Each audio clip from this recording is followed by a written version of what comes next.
কিয়ামতের দিন জেগে ওঠার পর সবকিছুই দুঃস্বপ্ন মনে হবে। আকাশ বিদীর্ণ হয়ে আছে, সমুদ্র বিস্ফোরিত হচ্ছে, আপনি মাত্র জেগে উঠলেন আপনার কবর থেকে হাজার হাজার বছর ঘুমানোর পর। সে সময় আপনি কি চিন্তা করবেন? চারপাশের ঘটে যাওয়া সবকিছু বুঝতে গিয়ে চিন্তার গতি স্তব্ধ হয়ে যাবে। আল্লাহ সেই মুহূর্তের একটি চিন্তার কথা উল্লেখ করেছেন আপনার আমার জন্য, যে চিন্তা আমাদের সম্পূর্ণ অভিভূত করে ফেলবে। আর সেই চিন্তাটি হলো আলিমাত নাফসুম মা কদ্দামাত ও আখারাত। তখন প্রত্যেকে জেনে নিবে সে কি আগে পাঠিয়েছিল আর কি পেছনে ছেড়ে এসেছিল। যাই ঘটুক কোনো ব্যাপার না, নিজেকে পরিবর্তন করার এই ভ্রমণটা যত কষ্টকরই হোক না কেন, আমি প্রস্তুত ইয়া রব। কারণ আমার সমগ্র জীবন ধরে আপনি আমার প্রতি যথেষ্ট কারিম। আমি এর জন্য প্রস্তুত, কারণ আমি চাই এই উপলব্ধিটা আমার এখানে হোক, শেষ বিচারের দিনে হওয়ার পরিবর্তে। আমি বরং এই উপলব্ধিটা এখন চাই। আমি পরোয়া করি না এতে যদি আমাকে কাঁদতে হয় বা অন্য কাউকে কাঁদতে হয়। আমি পরোয়া করি না এটা যদি আমাকে অসন্তুষ্ট করে বা অন্য কাউকে করে। যদি এটা মদ পানের আসক্তি হয়, আমি আজকেই ছেড়ে দেব। আমি পরোয়া করি না এতে যত কষ্টই হোক। এটা যদি নামাজ মিস হয়, আমি এখন থেকে নিয়মিত নামাজ পড়ব। যখন বিচার দিবস আসবে, তখন উপলব্ধি করবেন কোন কোন ব্যাপারগুলোকে আপনি বেশি গুরুত্ব দিয়েছিলেন, অথচ কোন কোন ব্যাপারগুলোকে বেশি গুরুত্ব দেওয়া উচিত ছিল। কেমন করে যেন খুব সহজেই আপনার রবের কথা ভুলে যেতেন, খুব সহজেই আপনার প্রভুকে পরিত্যাগ করতেন। মা গাররাকা বিরব্বিকাল কারিম। মা এখানে প্রশ্নবোধক শব্দ। কোন জিনিসটা তোমাকে প্রতারিত করলো? কোন ব্যাপারটা তোমাকে মিথ্যা আশা দিয়েছিল? যখন তোমার সুমহান দাতা রবের কথা আসতো, বিরব্বিকাল কারিম।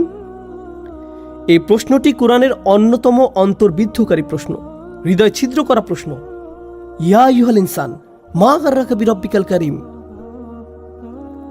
যদি কোরআনের বেশি কিছু আপনার মুখস্থ না থাকে বা না জেনে থাকেন, কিন্তু বাসায় ফ্রিজের গায়ে কোরআন থেকে কিছু একটা লিখে রাখতে চান, ইয়া আইয়ুহাল ইনসান মা গাররাকা বিরব্বিকাল কারিম। চলুন এই শব্দগুলো দ্বারা কি বোঝানো হচ্ছে তা আরো ভালোভাবে জানার চেষ্টা করি। আরবি গর্রা শব্দের আমি অনুবাদ করেছি প্রতারিত। ইবনে আসুর রহমাহুল্লাহ তার তাফসিরে উল্লেখ করেছেন, তিনি বলেন, কোনো ব্যক্তি যখন তার চিন্তা এবং আশা এমন কিছুর উপর অর্পণ করে যার দ্বারা সে প্রতারিত হয়, সে মনে করেছিল এটা তার উপকারে আসবে, এর কারণে তার ভালো লাগবে, এর কারণে ভবিষ্যতে সে ভালো থাকবে, এর কারণে সে আরও বেশি নিরাপত্তা লাভ করবে, এর কারণে সে আরও সুখী হবে, এর কারণে সে শান্তি পাবে। বস্তুত এগুলো সবই ছিল ভুল ধারণা। এটা মূলত তার ক্ষতি করবে। সে মনে মনে একেবারে নিশ্চিত হয়ে গিয়েছিল যে এটা সব ধরনের উপকার নিয়ে আসবে, কিন্তু এটা আসলে ক্ষতিকর। এর নাম হলো গুরুর। এই শব্দ আমাদের কি শেখাচ্ছে? জীবনে এমন অনেক কিছু সামনে এসে পড়বে যা খুবই আকর্ষণীয় মনে হবে, যা আমরা চাই। আমাদের অন্তর যার দিকে ঝুঁকে পড়ে, কিন্তু আমাদের অন্তর আমাদের মিথ্যা বলছে। অন্তরে তথ্য থাকে না, অন্তরে থাকে অনুভূতি। কারণ আমাদের অন্তর অন্ধ। এটা কিছু দেখলেই তার দিকে আকৃষ্ট হয়ে পড়ে, অন্য আরো কিছু দেখলে তার দিকেও আকৃষ্ট হয়ে পড়ে। এর মাঝে চাহিদা আছে আর সে তা পূরণ করতে চায়। কিন্তু আল্লাহ তার বাণীর মাধ্যমে অন্তরকে পথ দেখানোর উপায় বলে দিয়েছেন। এটা অন্তরকে ভালো মন্দ দেখিয়ে দেয়, এটা অন্তরকে চিন্তা করতে শেখায়। আপনার অনুভূতিগুলোর কোনো দোষ নেই, কিন্তু যেদিকে এদের চালাচ্ছেন তা হয়তো ঠিক নেই। আমাদের অনুভূতিগুলো আল্লাহ প্রদত্ত। আপনি যা যা কামনা করেন আপনার তা কামনা করার কথা, কিন্তু যে পথে এই কামনাগুলো পূরণ করতে চাচ্ছেন আপনি নিজেকে প্রতারিত করছেন। মনে করছেন এতে শান্তি পাবেন, আর আল্লাহ যেভাবে আপনাকে পথ দেখান এটা এড়িয়ে চলার পথ। আর তিনি যখন চান আমরা যেন হারাম এড়িয়ে চলি, তা শুধু এই কারণেই যে আমরা নিজেদেরকেই কষ্ট দিব, অন্য কাউকে নয়। প্রথম শিকার আমি নিজেই হব, আমি নিজে, অন্য কেউ নয়। পাপ করার কারণে সবার আগে আমিই ক্ষতির সম্মুখীন হব। আর শয়তান এসে কি বলে? সে বলে, তুমি নিজের প্রতি এত কঠোর কেন, এত হুজুর কেন তুমি, এত ইসলামিক কেন তুমি, তোমাকে এমন হতে হবে না। আর আমি নিজেই নিজেকে বলবো কিয়ামতের দিন, ইয়া আল্লাহ, আপনি আমাকে শিখিয়েছিলেন কোনটা সবার আগে গুরুত্ব দিতে হবে, আপনি জানিয়েছিলেন কোনটাকে পরেও করা যাবে, কিন্তু আমি আপনার কথা শুনিনি। কারণ আমি বারবার আপনার কথা ভুলে যেতাম। প্রথমত আমি ভুল জিনিস দ্বারা প্রতারিত হয়েছি, দ্বিতীয়ত আমি ভুলে গিয়েছিলাম আপনি আমার কে, বিরব্বিকাল কারিম। কোন জিনিসটা তোমাকে তোমার সুমহান দাতা রব সম্পর্কে প্রতারিত করলো? আরবি কারিম শব্দটি খুবই সুন্দর, আকর্ষণীয় এক শব্দ। এর দ্বারা এমন সব জিনিসের বর্ণনা দেওয়া হয় যেটা অতীব চমৎকার, অভিজাত এবং মনোহর। তাই যে ঘোড়ার সবচেয়ে বেশি রেশমি চুল আছে, যার গায়ের রং সবচেয়ে সুন্দর এবং স্বাস্থ্যকর শরীর আছে, আরবীয় ঘোড়া, সত্যিকারের আরবীয় ঘোড়াকে তারা কারাম বলে অভিহিত করত। এই শব্দকে সম্বন্ধযুক্ত করা হয় গুপ্তধনের সাথে। এই শব্দকে আরও সম্বন্ধযুক্ত করা হয় স্বর্ণের নেকলেসের সাথে, যে নেকলেস খুব দামি স্বর্ণ দিয়ে তৈরি করা হয়। এটাকেও কারাম এবং কিরম বলে। সকল সুন্দর জিনিসের সাথে এই শব্দকে সম্পর্কযুক্ত করা হয়, সকল অভিজাত জিনিসের সাথে, সকল হাই ক্লাসের জিনিসের সাথে, সকল কোয়ালিটি সম্পন্ন জিনিসের সাথে। এরপর অর্থটি আরও সম্প্রসারিত হয়ে দানশীলতার সাথে যুক্ত হতে শুরু করল। তাই তারা রাসূল সাল্লাল্লাহু আলাইহি সাল্লামকে বর্ণনা করত করিমুন ইবনে করিম, তিনি আমাদের প্রতি উদার হবেন, অভিজাত বাবার অভিজাত সন্তান। অভিজাত মানে তিনি আমাদের প্রতি দানশীল হবেন।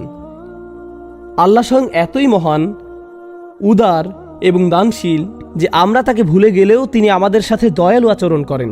আমরা অন্য কিছুকে প্রায়োরিটি বানালেও তিনি আমাদের সাথে দয়ালু আচরণ করেন। আমরা নিজেদের জীবনে তার বিধিবিধানকে তুচ্ছ তাচ্ছিল্য করলেও আমরা এমনভাবে আচরণ করি যেন এগুলোর অস্তিত্ব নেই। আমরা এমনভাবে আচরণ করি যেন এগুলো মান্য বা অমান্য করতে কিছু যায় আসে না।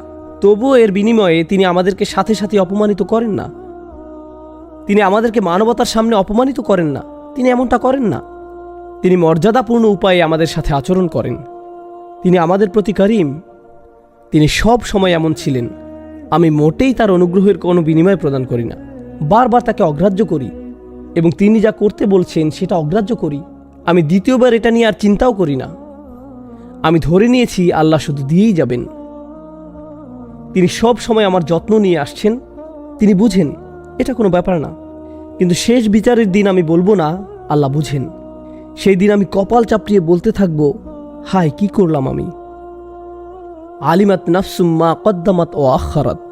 হে মানুষ, কিসে তোমাকে তোমার মহানুভব প্রভু সম্পর্কে বিভ্রান্ত করল?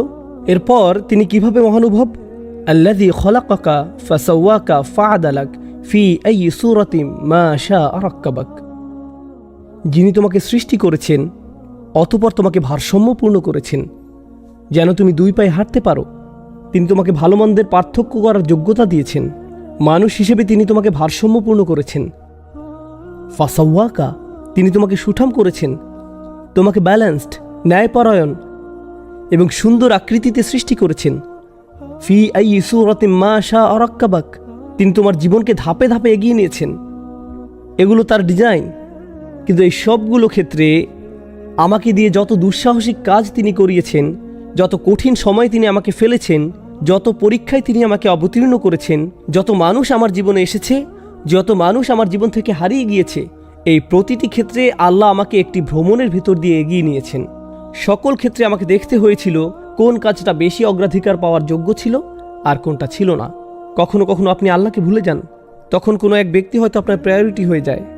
তখন আপনার নিজের আরামায়েশ আপনার কাছে প্রায়োরিটি পায়। খুব সহজেই আমরা ভুলে যাই, বারবার। সর্বশেষ যে কথাটি শেয়ার করতে চাই, এখানে কি বলা হচ্ছে,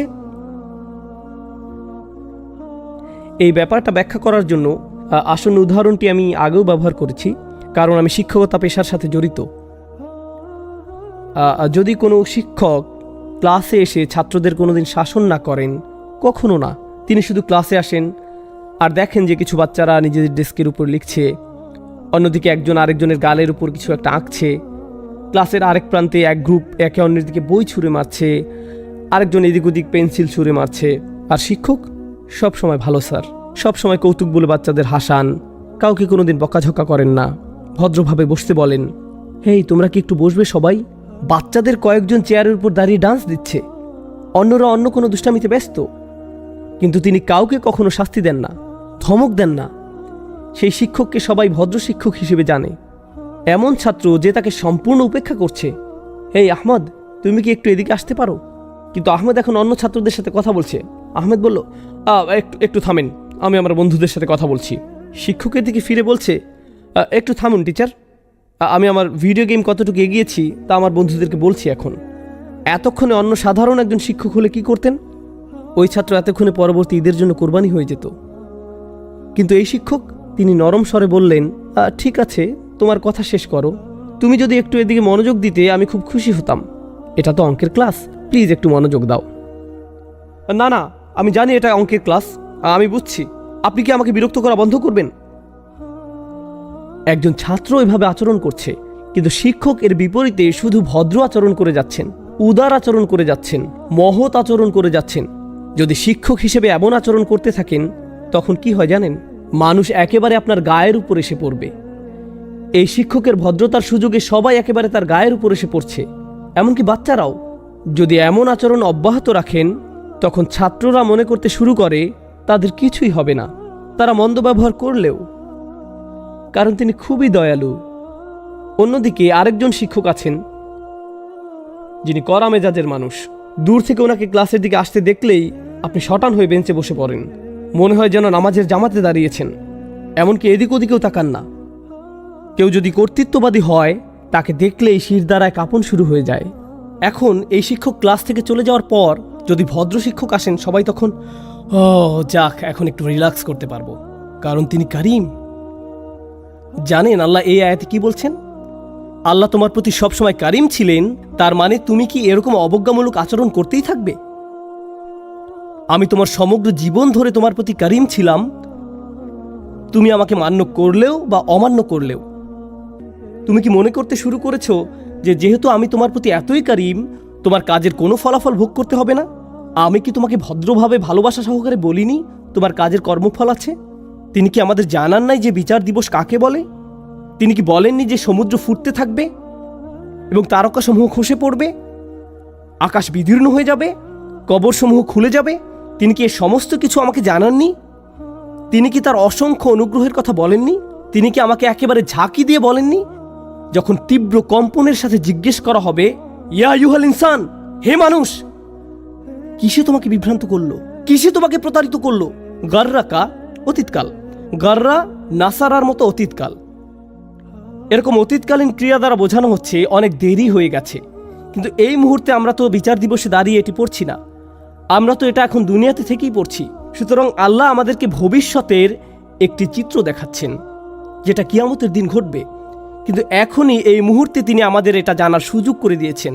সুতরাং বর্তমানে যদি ভবিষ্যতের কোনো চিত্র দেখতে পান যে এমন একটি দিন আসবে যেদিন আমি উপলব্ধি করব কোনটাকে আমার বেশি গুরুত্ব দেওয়ার দরকার ছিল কিন্তু আমি সঠিক সিদ্ধান্ত গ্রহণ করিনি, এরপর আমাকে বলা হবে কোন জিনিস তোমাকে প্রতারিত করলো তোমার মহামহিম পালনকর্তা সম্পর্কে, সাথে সাথে আমার হুঁশ হবে এবং উপলব্ধি করব যে কিয়ামত এখনো সংঘটিত হয়নি, আমি এখনো এই দুনিয়াতে আছি, এই মুহূর্তে আমার অবস্থান এখানে, শেষ বিচারের ময়দানে নয়। জানেন তাহলে এখন প্রশ্নটির অর্থ কি? নিজেকে প্রতারিত করার জন্য কোন কোন জিনিসগুলোকে আমি বারবার সুযোগ দিয়েছি সুদূর অতীত থেকে আজ পর্যন্ত?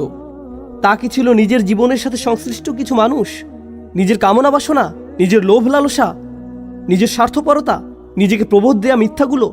কি ছিল সেটা নিজের ভিতরে? সেটা কি ছিল নিজের ভেতরের কোনো ঘোর তমাশা? কি ছিল সেটা যেটা আমাকে বহু দূরে প্রতারিত করে নিয়ে গেল? নিজেকে পরিবর্তন করার সময় এসে গেছে। এই ধরনের আয়াতগুলো আমার আপনার জন্য জীবন পরিবর্তনকারী আয়াত।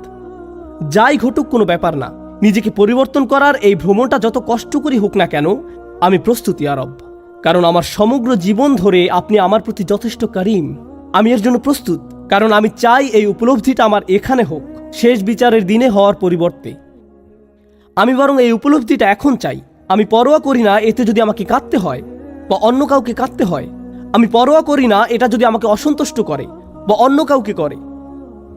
যদি এটা মদ পানের আসক্তি হয় আমি আজকেই ছেড়ে দেব। আমি পরোয়া করি না এতে যত কষ্টই হোক। এটা যদি নামাজ মিস হয় আমি এখন থেকে নিয়মিত নামাজ পড়ব। আমি পরোয়া করি না এর জন্য যদি আমাকে তাড়াতাড়ি ঘুমাতে যেতে হয়। যদি হারাম কিছু আমি অনেক দিন যাবৎ করে আসছি আমি এই হারাম ছেড়ে দিব। আমি পরোয়া করি না এতে কে ক্রুদ্ধ হলো আর কে অসন্তুষ্ট হলো। এটা যদি হারাম ব্যবসা হয়ে থাকে আমি ওই ব্যবসা ছেড়ে দিচ্ছি। এর নাম অগ্রাধিকার প্রদান। আর যখন এভাবে প্রায়োরিটিতে পরিবর্তন নিয়ে আসবেন, আল্লাহর ব্যাপারগুলোকে অগ্রাধিকার দিবেন, তখন দেখবেন আপনার নিজস্ব সত্তা এবং আশেপাশের মানুষেরা এই পরিবর্তনের তীব্র বিরোধিতা করছে। আমি ওইটাকে মুকাদ্দাম বানিয়েছি আর অন্য সব কিছুকে মুআখার। ওইটাকে আমি সবার আগে রাখবো আর অন্য সব কিছুকে পরে। আলিমাত নাফসুম মা কদ্দামাত ও আখারাত। আমার এবং আপনার বরং এমন মানুষদের অন্তর্ভুক্ত হওয়া উচিত যারা এখনই নিজেদের প্রায়োরিটি ঠিক করে নেয়, নিজের মাঝে সেই মনোবল তৈরি করুন, আল্লাহর বাণীতে সেই শক্তি খুঁজুন। এজন্যই তো আল্লাহর বাণী আমাদের সামনে আছে। আমি আমার নিজেকে এবং আপনাদের সবাইকে স্মরণ করিয়ে দিচ্ছি যে আমাদের আমলের দরজা এখনো বন্ধ হয়ে যায়নি। অতীতে যে ভুলই করে থাকেন না কেন, যে পাপই করে থাকেন না কেন, তওবার দরজা এখনো খোলা আছে। আল্লাহর কাছে ক্ষমা চান। শুধু আল্লাহর কাছে ক্ষমার দোয়া করেই থেমে যাবেন না, বরং নিজের মাঝে সত্যিকারের পরিবর্তন নিয়ে আসুন, একটি বাস্তব পরিবর্তন। আল্লাহকে দেখান, নিজেকে দেখান যে কোন কোন ব্যাপারগুলোকে আপনি সবার আগে গুরুত্ব প্রদান করেন। অন্য কারো নিকট আপনাকে কিছু প্রমাণ করতে হবে না। যে কেউ আপনাকে যাই বলুক না কেন, আশেপাশের লোকজন আপনাকে যেভাবেই দেখুক না কেন, এতে কিছু যায় আসে না। সময় আসলে তারা আপনার ব্যাপারে কোনো পরোয়া করবে না। এতে কিছু যায় আসে না কে অসন্তুষ্ট হলো আর কে বাঁকা চোখে তাকালো বা কে কি মনে করলো। এই পৃথিবীর সব কিছুই উপলব্ধির ব্যাপার। একমাত্র যে উপলব্ধিটি এখানে গুরুত্ব পাওয়ার যোগ্য তা হলো নিজেকে আপনি কিভাবে দেখেন, আল্লাহ আপনাকে কিভাবে দেখেন। এই ব্যাপারটা যখন আপনার কাছে পরিষ্কার হয়ে উঠবে, কেবল তখনই আপনি পরিবর্তনের জন্য প্রস্তুত। আর যদি তা না হয়, তবে যে ধ্রুবকগুলোকে আমরা প্রতিনিয়ত দেখছি, যেগুলো জীবনের অংশ, যেগুলো সব সময় বর্তমান থাকে, আল্লাহ বলছেন যদি তারকারাজির যেখানে থাকার কথা সেখানে না থাকে, সমুদ্রগুলোর যেখানে থাকার কথা সেখানে না থাকে, সেগুলো এখন তো আর স্থায়ী কোনো জিনিস নয়, তখন মানুষের অভিমতকে কেন তুমি স্থায়ী কিছু মনে করছো? নিজের প্রায়োরিটি ঠিক করুন। আমাকে আমার অগ্রাধিকারগুলো ঠিক করতে হবে। আল্লাহ আজ্জা ওয়া জাল্লা আমাদেরকে তাদের অন্তর্ভুক্ত না করুন যারা প্রতারিত হয়, যারা তাদের রবের উদারতার এমন সুযোগ গ্রহণ করে যে শেষ বিচারের দিন ক্ষতিগ্রস্ত হয়। আল্লাযী খালাকাকা ফাসাওয়াকা ফাআদালাক ফি আইয়ি সূরাতিন মা শাআ রাক্কাবাক। নিজের ফ্রি সময়, আমি আবার বলছি, এটা সূরাতুল ইনফিতার। আমি চাই আপনারা নিজের ফ্রি সময়ে গোটা সূরাটি একবার পড়ে ফেলুন। যদি শুধু অনুবাদ পড়া সম্ভব হয় তবুও পড়ুন এবং চিন্তা করুন, গভীরভাবে ভাবুন আল্লাহ ছোট্ট এই সূরায় আমাদের কি বলেছেন। এটা এমনকি এক পৃষ্ঠাও না, অতএব এটা বড় কোনো বাড়ির কাজ নয়। এক পৃষ্ঠাও না। পড়ার টেবিলে বসুন নিজের জন্য। এ নিয়ে আপনাকে অন্য কারোর সাথে কথা বলতে হবে না, এবং গভীরভাবে ভেবে দেখুন আল্লাহ এখানে কি বলছেন, আপনাকে উদ্দেশ্য করে তিনি কি বলছেন এই সূরার ভিতরে। বারাকাল্লাহু লি ওয়া লাকুম ফিল কুরআনিল হাকিম ওয়া নাফা'নি ওয়া ইয়্যাকুম বিল আয়াতি ওয়া যিকরিল হাকিম।